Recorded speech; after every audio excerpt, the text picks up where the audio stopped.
je vous fais le classement de ma saga préférée, aka les Boys of Tommen. J'adore faire des classements, mais ici, c'est vraiment un classement pour le fun parce que aucun tome n'a eu en dessous de 4,5.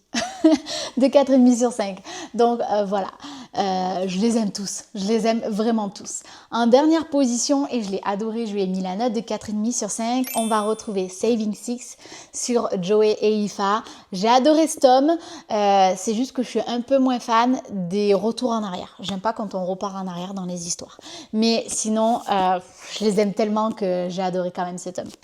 En avant-dernière position, et ça me fait mal de les mettre ici, mais j'ai mis 4,5 sur 5 à ce tome, Taming Seven avec Gypsy et Claire.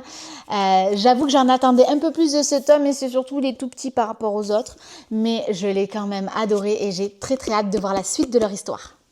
En quatrième position, Releasing 10, et là on est déjà sur du 5 sur 5. Ce tome, il m'a brisé, chaque page est une torture, mais je l'ai adoré et je me suis vraiment réconciliée avec Lizzie dans ce tome. C'était bouleversant. On reste dans le côté bouleversant avec Redeeming Six, avec Joey, on revient sur Joey et Ifa. J'ai adoré ce tome, j'ai pleuré dans ce tome. Ils étaient incroyables, vraiment leur histoire, waouh, c'est mon deuxième couple préféré.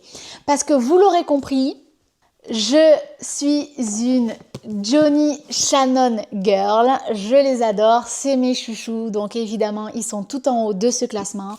En deuxième position, je vais mettre Binding 13 que j'ai adoré, qui est un coup de cœur intersidéral, vraiment, qui m'a fait tomber amoureuse de cette saga. J'ai ri, j'ai pleuré, c'était si addictif, j'avais l'impression d'être dedans, d'être avec eux, comme une série télé, là, vraiment, trop bien. Mais mon tome préféré, ça reste Keeping 13, parce que je trouve qu'il est... Waouh, voilà. Tout ce que je peux vous dire, c'est que c'est waouh. Mais en tout cas, lisez cette saga, elle est incroyable.